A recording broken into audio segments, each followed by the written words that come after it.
Hep hep, for your eyes only ang mga durian na iyon. Sawadee ka tukon, Bobby is here again. And for today's vlog, tara samahan nyo kami at kumain ng durian. Samahan nyo lang pala kami, pero yung kakain kami lang. Sorry guys. At sa mga durian lovers dyan, tara, kain na tayo dito. This is the right place for you. At sa mga hindi mahilig, this is not the right place for you kasi malulula ka sa dami ng durian at sa amoy pa lang talagang malilipong ka na.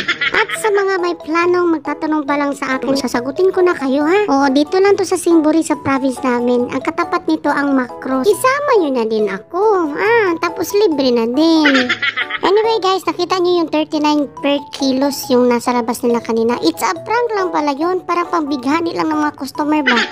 Tapos nagpa-prank din kami kasi alam mo yun, sabik na lang kami kumain ng durian kasi matatapos na lang yung season ng durian, hindi pa kami makakain na kaluon.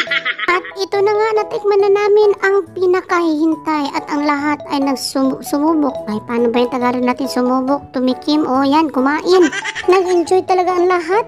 Tingnan mo naman yan. Yung mukha ni Gladys, nasarapan talaga sa durian. Dahil tingnan nyo naman, liso na lang naiwan. Wala na, busog na lahat. Nakakain ang lahat. Naghugasan ng kamay ang lahat dahil alam niyo naman, didikit talaga yung amoy ng durian. Tapos, murag nagkuhan pang isa kung napabanita naon pa nato ni kay murag bitin man kayo. Nga, relax lang. Okay, nakakaon ng durian. Yan ba siya, ang durian ko nugikan na sa mga papaya.